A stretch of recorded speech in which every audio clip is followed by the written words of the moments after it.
Going down!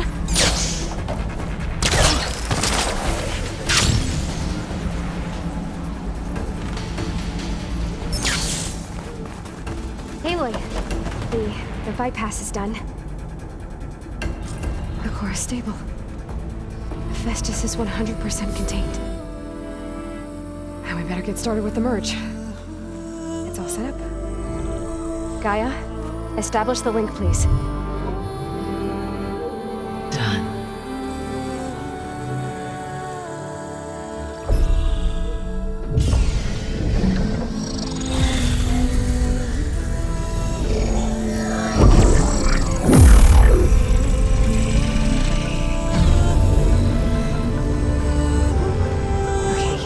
To complete the merge, we need to excise Hephaestus' malicious code. Carefully.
Redundant copy.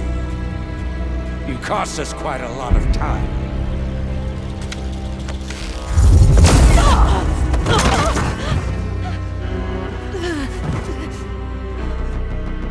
Eric, get Beta. And squash that bug while you're at it.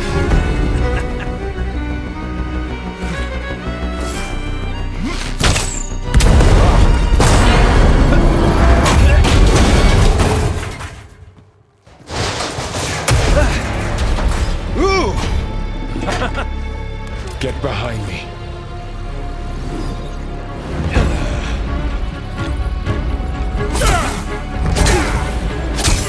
Come on! Quit screwing around! Yeah, we're having fun, right?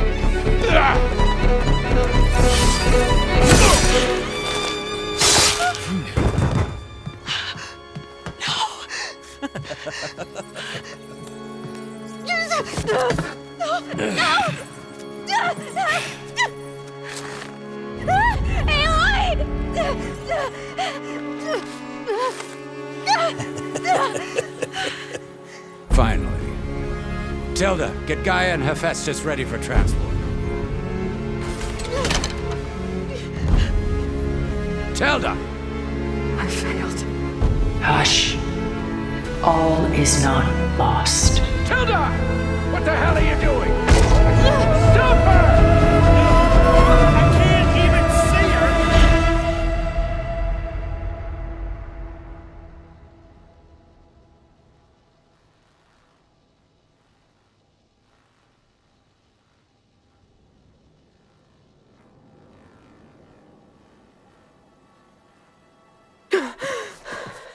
Beta.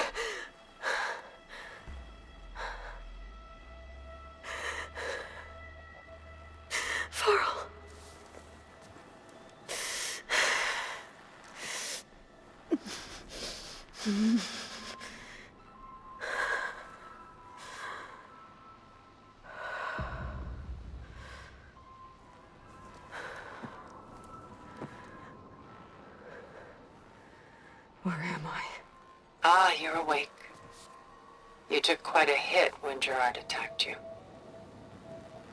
I imagine you must still be in a great deal of pain. I can assure you that we are safe. The others can't detect us here. You mean the other Zeniths? You must be Tilda. I wasn't sure if Beta would have told you about me. Where is she? Alive. And while she isn't where she wants to be, not in urgent danger. We must discuss how to get her back, of course, after you've shaken off the cobwebs. When you're ready, take the stairs down the hall and come see me. In the meantime, I'll make breakfast. Breakfast. Okay.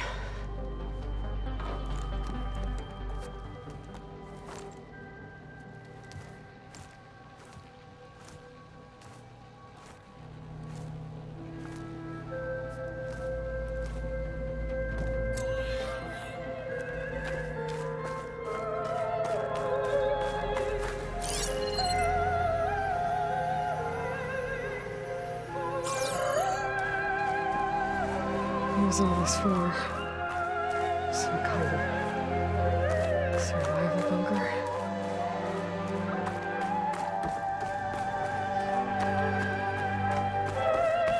What is this? Just a few favorites from my collection.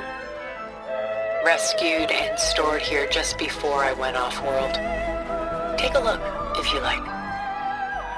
I'm curious to hear your impressions. My friend is dead. Beta and Gaia are gone, and you want me to look at old paintings? Don't be so quick to dismiss the comfort we can find in art, or the insight we might gain. My favorite pairing on the left is Woman Reading a Letter by Vermeer, a true master. And on the right is a forgery, Woman Reading Music, which fooled experts into believing it was a priceless original. Early in my career, I became fascinated with such deceptions. Eventually, I developed scanning software that could detect fakes with unparalleled accuracy. Is that how you made enough money to buy your way onto the Odyssey? Oh no. I made my real fortune later.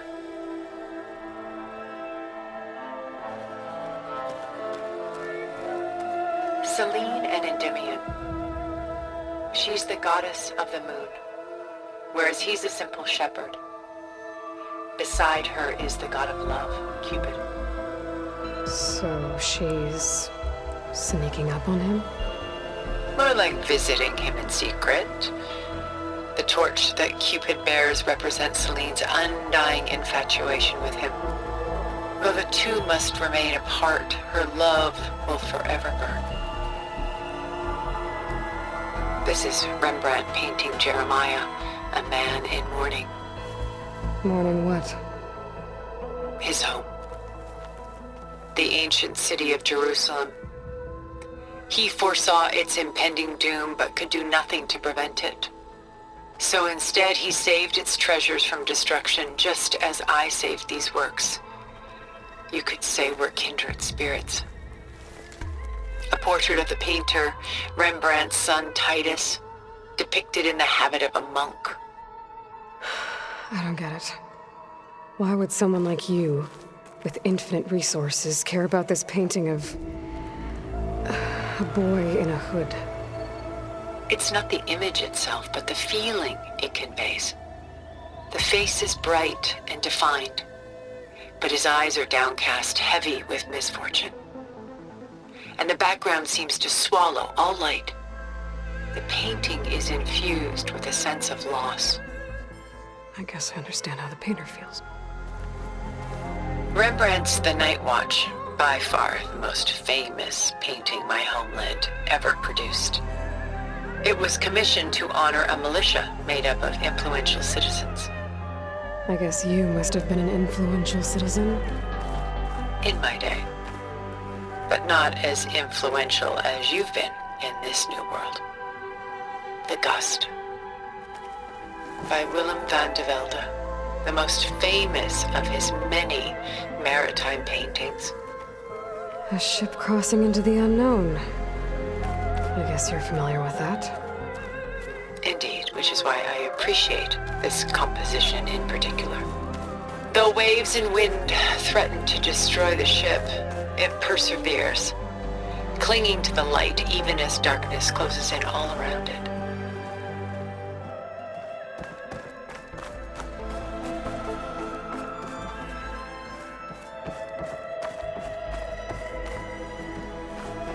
Stunning, isn't it? Paintings weren't the only masterpieces of my people's golden age. This is Von Vianen's lidded ewer, molded from a single sheet of silver. What was it for?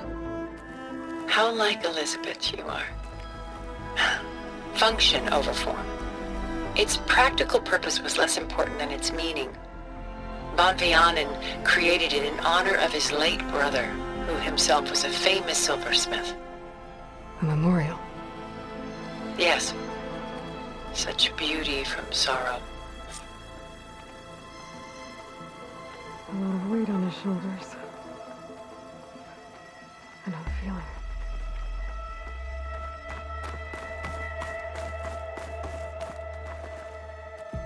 She's pulling out her own hair. Out of madness, out of grief. It's hard to watch her suffer.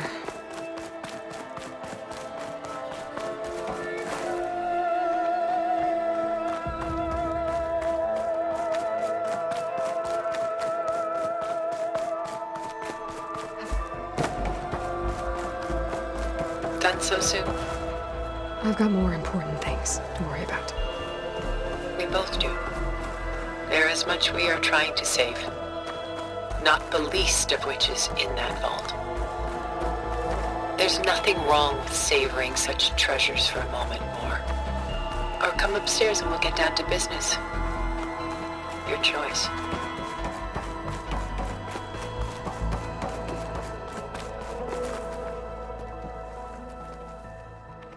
Where is the ship going? To a faraway land, most likely.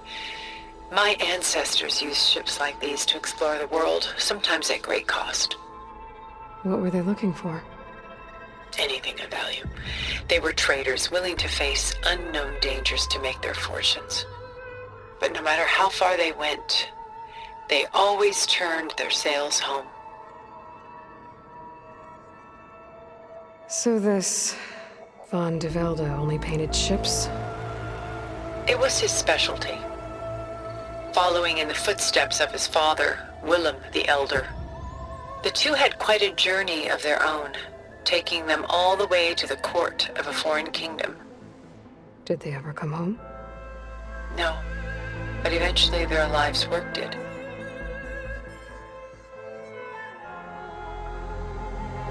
Take your time. The militia. They look disorganized. Where others painted such scenes in a stiff and stationary manner, Rembrandt chose to show them in action, preparing to march. He wanted them to feel alive. You can almost hear the commotion. Who's the girl in the painting? She's a strange one, isn't she? Bathed in light, though no one is paying attention to her. Many believe she's a symbol of the militia. A physical manifestation of their spirit, if you will. But she's not real? What's real in a painting? She's meant to represent the militia's virtue and victory. But I like to think they underestimate her. She looks as if she's seen something. What does she know? What secrets does she keep? There's so much detail to take in, isn't there?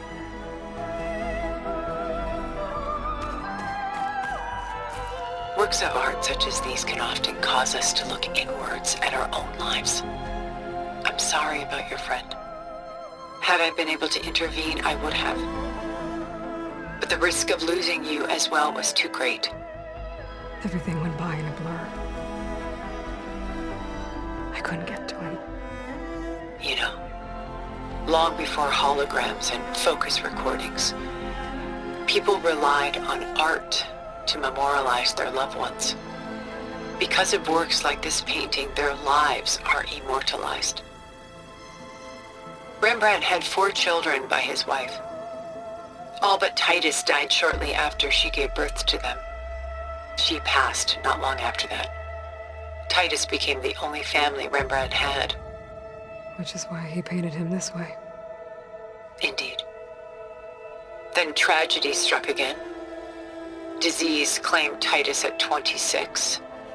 It's almost as if Rembrandt painted the future, closing in on him. Rembrandt actually painted several portraits of Titus, but this one has always been my favorite. It's honest. What do you mean? In others, Titus was portrayed in brighter, livelier states, but here, Rembrandt allows himself to express his true feelings. Sorrow, fear, hope, love, laid bare on canvas for all time. I see this one resonates deeply with you.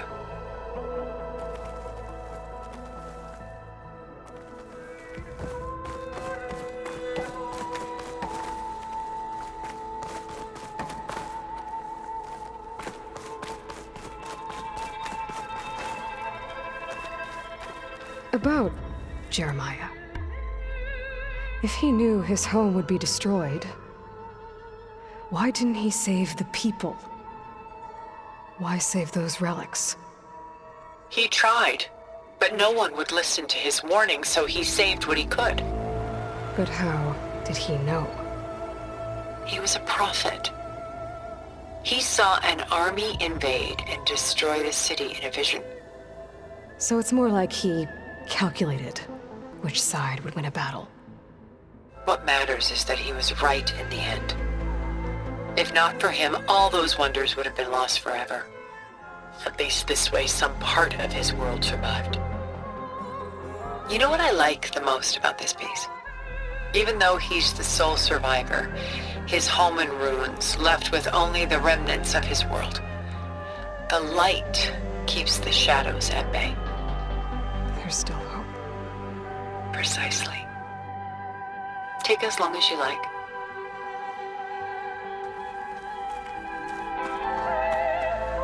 And why can't Selene and Endymion be together?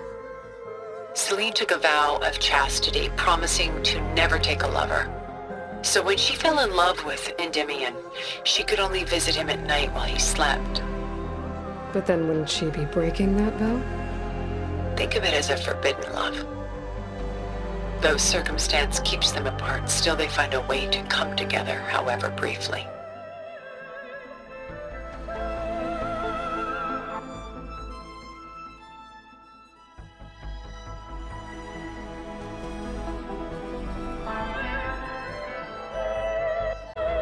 Aren't Selene and Endymion cold? Perhaps we should move on to another piece. Shall we move on? Why do you keep the forgery? I've always enjoyed studying the two side by side. Both painters capture light, color, and perspective. But what makes one a masterpiece and the other simply an imitation? The forgery looks sharper. Good eye. The details are crisp. The contrast bold. It tells us more, and yet we feel less.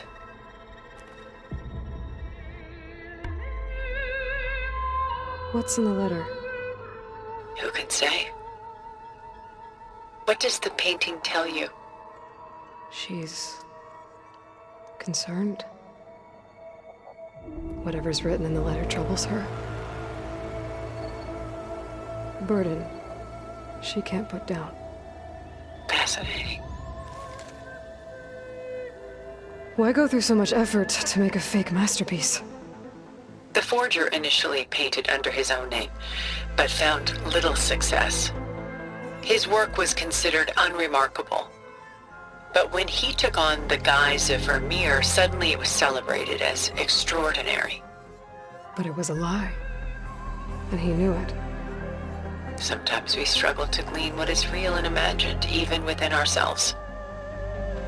The irony of these two is that Vermeer died in obscurity. He had no idea his work would become some of the most precious, most copied, most preserved pieces in all history.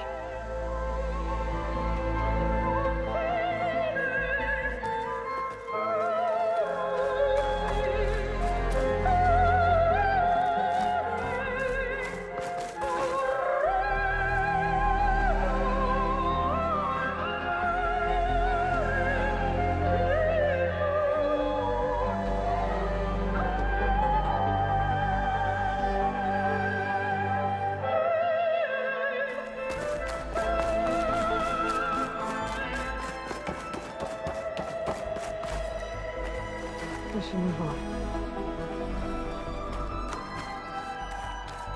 If this ewer was a memorial, how did you end up with it?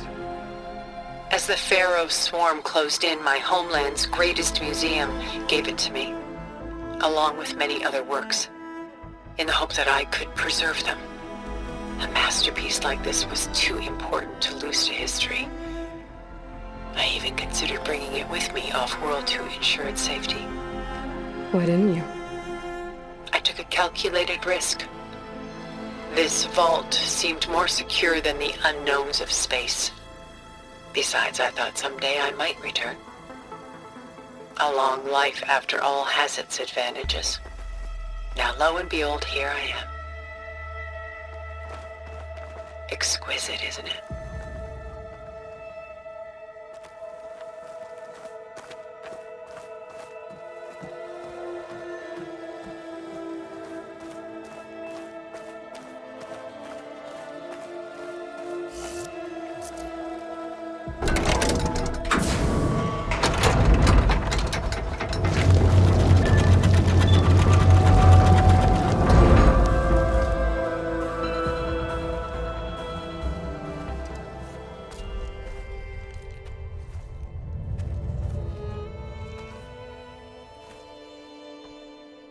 There you are.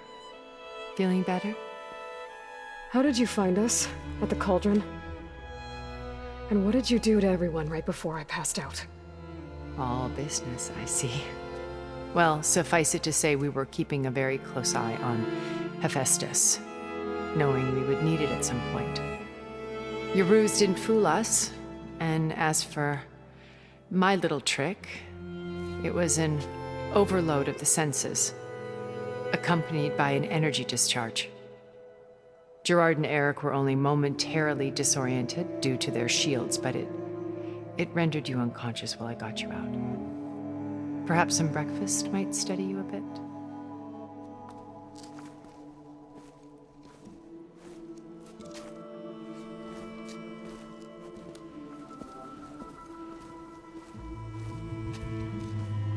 This was your house. The one you recreated for Beta, in the data channel you shared. How perceptive of you. Please, this way. After everything your people have done, you think I'm just gonna sit down and have a chat with you? They're not my people.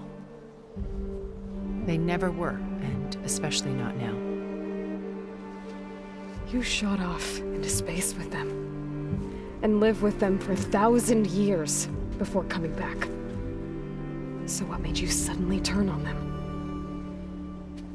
Quite simply, this. My old focus.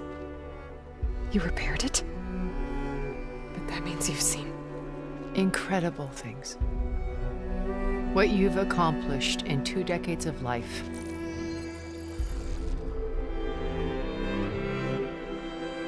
A 1,000 years at my back and I haven't even come close.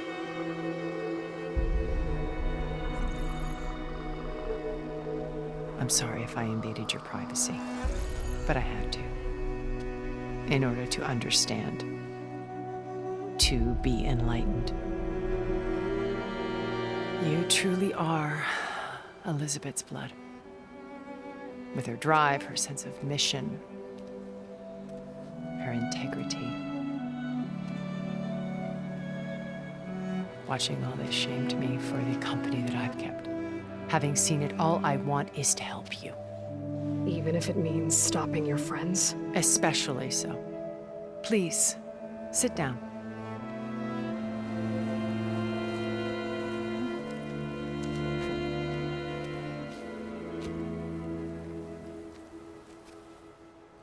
There. That's better. Now, we must recover Beta and Gaia at all costs. By now, you must know that Gerard intends to use Gaia to reboot the Earth's biosphere, remaking this world to specifications that would only suit us immortals. This process will kill every living thing on the planet. He calls it a clean install. Not if I stop him first. Not if we do. And once he and the others are gone, we can work together to fulfill Elizabeth's dream. I'm sure Beta told you that there's a build of the Apollo database on board our ship. A complete collection of human knowledge. With that and Gaia, we could do everything Elizabeth wanted. Heal the biosphere, educate the people of this world, uplift them. Create the world she imagined. Let's not get ahead of ourselves. From what I've seen, your friends are invincible. I do wish you would stop calling them my friends. And they're not invincible. In fact, a friend of yours has found a way to defeat them. Silence. Oh, he's been a busy bee, building an army powerful enough to crash through Gerard's precious base. Yeah. Regala and her rebels. Even now, she's preparing a final march on the Tenakth capital. When she wins, she'll have the entire tribe under her control. Hundreds of warriors and machines to throw at the base. She's been duped. They'll all perish, of course. But it should be enough to break Gerard's defenses and allow Silence to kill him. Along with all the others. Using the new weapon he's developed. Yes, he's found a way to circumvent our shields. Truly an exceptional man. He's planned for everything. Except you and me. You see, while his army is battering down Gerard's doors, you and I will sneak in through a back way. One that only I know about. While Silence and my friends are busy battling each other, we'll take back Beta and Gaia. I told you I want to help you. I mean it.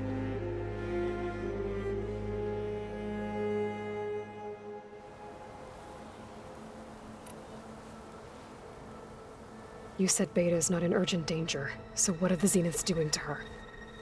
Putting her to work. Merging Hephaestus with Gaia. A difficult, time-consuming task, as I'm sure you know. They will compel her if need be, but her life is not in danger. She's the only one who can do it. Because you people made her to be nothing but a tool. Gerard's idea, not mine. They always viewed me with suspicion when I attempted any form of kindness towards her. That's why I created the data channel. A virtual place where we could speak in peace. So this channel you shared with Beta, none of the other Zeniths ever found out about it. Gerard believes he's the most cunning of all of us. Even after 1,000 years, he still can't imagine that I would outwit him. The channel allowed me to interact with Beta away from their mistrustful eyes. It offered us a chance to be ourselves. Until you cut off all contact. Yes, though it pained me. I was worried that our meetings would do her more harm than good. She felt like you tossed her aside. I was afraid the others would find out and punish her. She may not have had the comforts of friendship anymore, but at least I ensured she was safe. I know it seems harsh, but you must believe that her well-being has always been paramount to me. Why did you make the data channel look like this place? I built this house as a shelter to weather any storm. A safe place. Not just for me, but for the art stored below. Cultural artifacts of incalculable value. Truly some of the greatest achievements of human civilization. And you wanted Beta to see them? Yes. Her upbringing was so cold and technical. I thought if she could experience Vermeer and Rembrandt, it would bring something else into her life. A heritage every bit as valuable as the scientific and technical data being drummed into her. I'm sorry I had to cut off contact, but I'll never regret sharing this house with her. She needed its shelter even more than I did.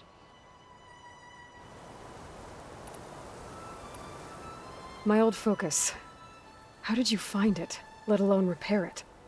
When we encountered you at the Hades Proving Lab, Gerard saw you as a redundancy. I knew better. You were a revelation. After your dramatic escape, bravo, by the way. Gerard and Eric assumed you were dead and gave up the hunt. I wasn't so sure. When the others were busy, I returned to the lab and searched for any trace of you. That's when I found this little treasure. Not easy to repair, but certainly worth the effort. As I watched your life unfold, you were like a splash of color on a worn canvas. What Liz was, and more. Did you show it to the others? Of course not. It was your actions that inspired me to defy them. It's worth noting that if I hadn't found it and watched its contents, I wouldn't have known to save you at the cauldron. You'd be dead. So I should be grateful? If you like.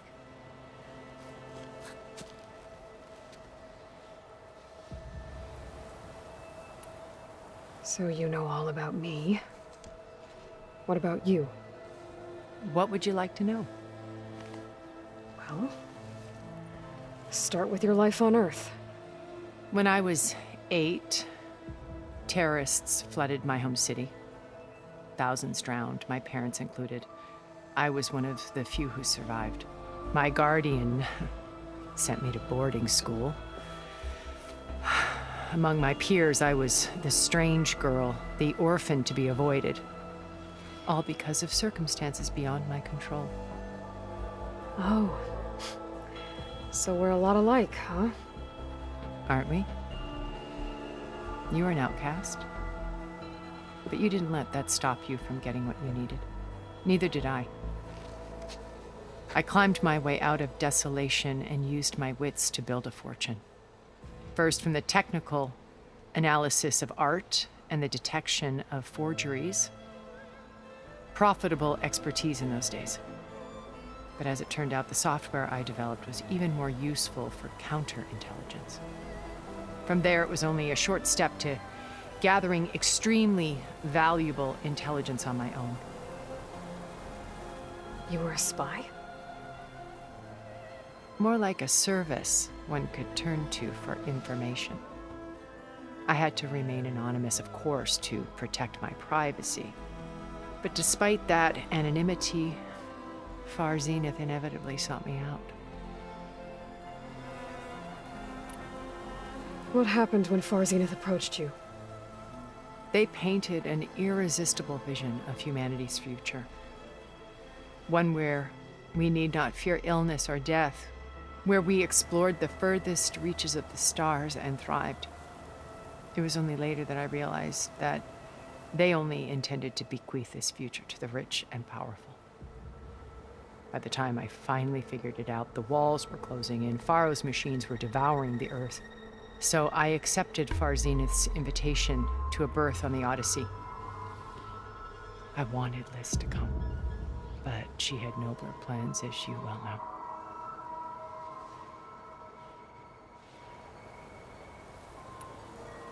So you didn't know the other Zeniths were monsters until it was too late? I knew some of them were, certainly. It wasn't until we were off-planet that I understood the true scope of their greed. I was grateful to simply be alive, but the others became obsessed with a kind of effortless immortality. They built a colony where machines serviced their every need, where any memory or fantasy could be endlessly savored in virtual reality. It wasn't life. It was stultifying. a pampered dream state. As the decades passed, I withdrew more and more, alone yet again, but this time with eons to consider my mistakes.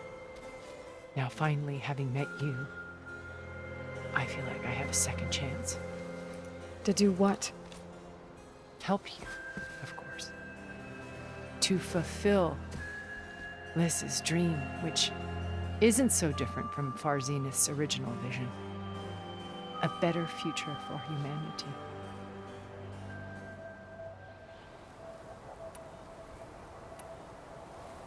Beta told me your colony was destroyed. That you came back to Earth because you had nowhere else to go. It's true. After we reached our destination, a planet in the Sirius star system, we spent decades building a new home. The physical constraints of Earth, the boundaries of mortality, gone. To think of what we could have done with it. It might have been a utopia. Instead, we stagnated, absorbed in effortless comforts and virtual realities. It took a cataclysm to finally yank us out of our stupor. What happened? A massive geological event. We knew of instabilities in the planet core, but we underestimated them. By the time the collapse was upon us, it was too late to stop it. Only a few of us made it to the ship in time. We set course for Earth, the only safe harbor left to us. Which you decided to make unsafe for anyone else. Not me. Gerard. He believes it's better to wipe the canvas clean than work around the smudges. No more primitive tribes, no more combat machines, only a blank slate to do with as he pleases. But we will stop him. All we have to do is get into that base. What exactly is your plan to sneak into the Zenith base? We will make use of a lesson I learned from an early age. Always know your exits. In this case, a place where Gerard's new construction meets the ancient foundation, a passage that only I can access. When Silence flings his army at the base, we will enter through this back door, bypassing most of the fighting. The distraction will provide us with a window in which to rescue Beta and Gaia. Once we're inside the base, where will we find Beta and Gaia? Here in the command center. By then, Gaia will have been reunited with all of its subordinate functions, including Hephaestus. What about the alpha build of Apollo on your ship? A simple matter of recovery once the others have been dealt with. With that in hand, we'll have everything we need to make this world as it should be. How do you know about Silence's plan? He isn't the only one adept at spyware. You hacked his focus? No, he's too careful for that. But his subordinates? Not so much. He gave additional focuses to the tribals he branded the Sons of Prometheus. The ones working with Regala. By tapping their focuses, I learned about most of his dealings. The distribution of override technology, the arming of Tanakh rebels, and the secret pact with Regala to attack Gerard's base. But how did he come up with a weapon that can take down your shields? That's the one thing I haven't been able to figure out, but however he did it, I'm quite certain it will work. With it and the Tanakh army, victory seems to be within his grasp. Such a shame he'll be disappointed. Regala's only interested in killing Hekarro and waging war on the Karja. What does she have to gain by attacking Zeniths? It's the price she must pay for her war. Without the ability to override machines, her little rebellion would have languished in the desert. So she trades with the Sons of Prometheus. Machines to help her overthrow Hekarro. In exchange for an assault on the base.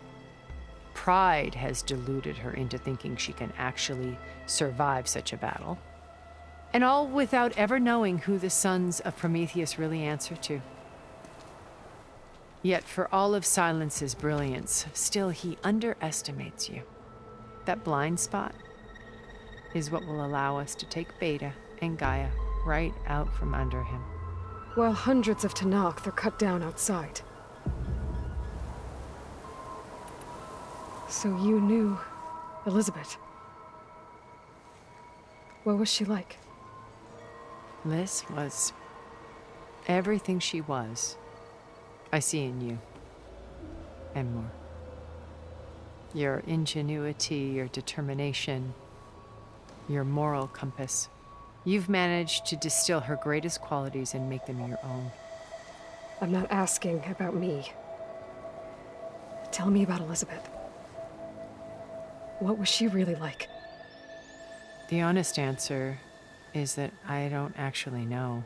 For all the time that I spent with her, she always kept a part of herself locked away. It was like that from the moment we met.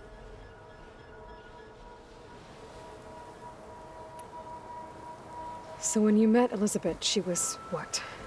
Distant? Aloof? Not aloof. Not exactly.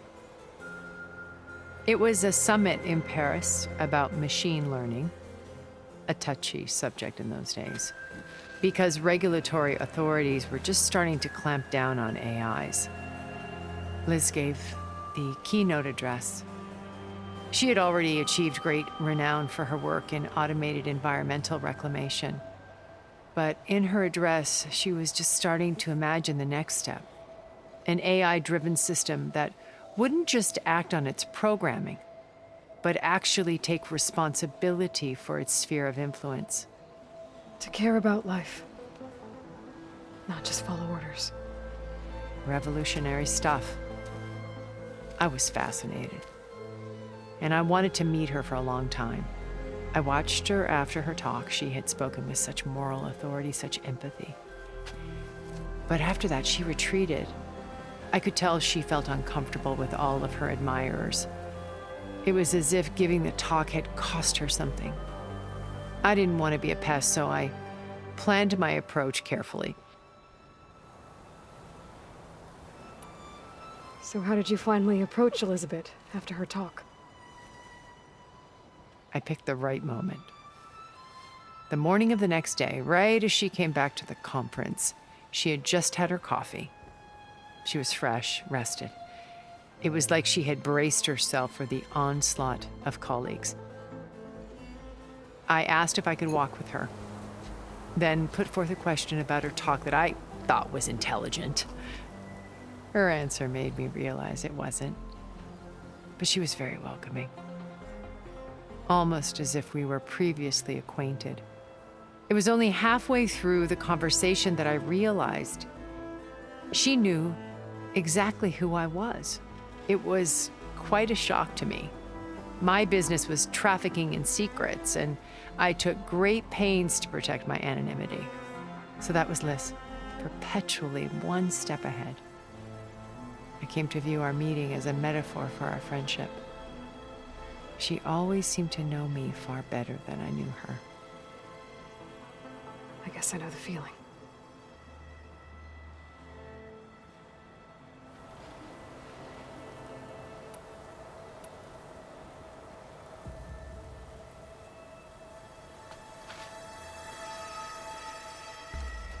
First Varl. Now Hikaru and the Tenakth. Your plan would wipe out an entire tribe. There has to be another way. We are in an admittedly desperate situation, but I assure you there isn't. Remember Zero Dawn. Elizabeth's sacrifice. Sometimes many have to die for a new world to grow. If it looks impossible, look deeper. Wait. The data channel. It still exists, doesn't it? I need you to open it. Let me talk to Beta. Impossible. We might be detected. It's worth the risk. There is another way, one where the Tenakth survive. But we won't. If the others... If you want to help, open it.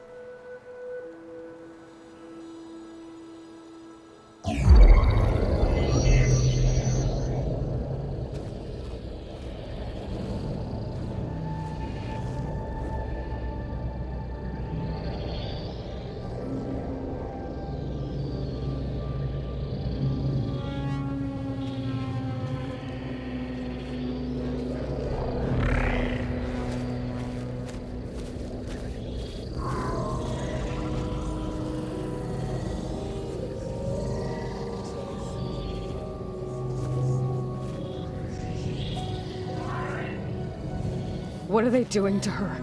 Virtual reality dissociation. The manual merge of Hephaestus will take hours upon hours of tedious micromanagement. If she resists the work, they run simulations to induce feelings of isolation and despair. Beta, can you hear me? You're alive. They're watching me. I can't hold up this extra projection for long. You should have killed me.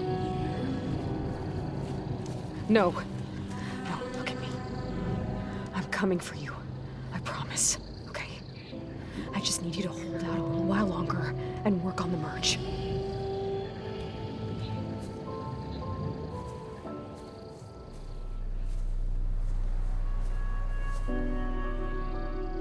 Then I think it can be done.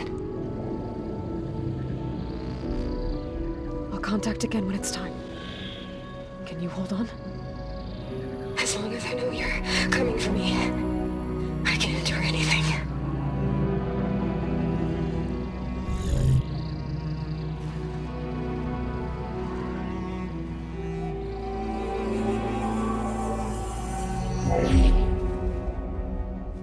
All right. I did as you asked. Now I think you need to tell me what you're planning. I'm going to take Silent's army away.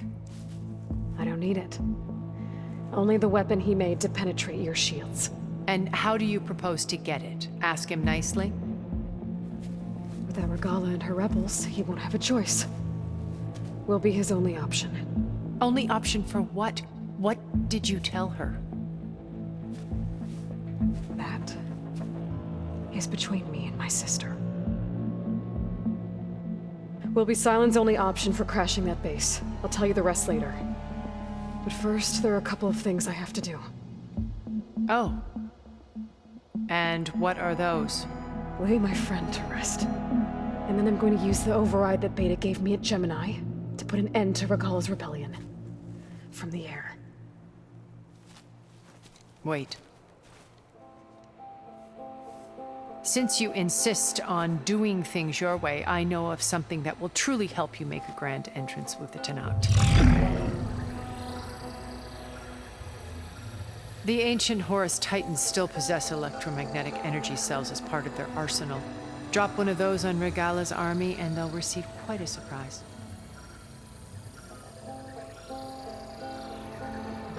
So go, do what you must.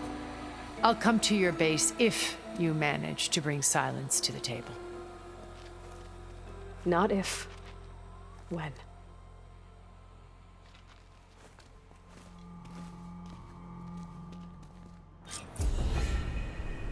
Erend, are you there? Aloy! Aloy, is that really you? Yeah, it's me. Where's everyone else? We're all... We're back at base. What happened? It might be easier to explain in person. I'll try to join you there when I can. Okay. We'll wait here for you. It's good to hear your voice, Aloy.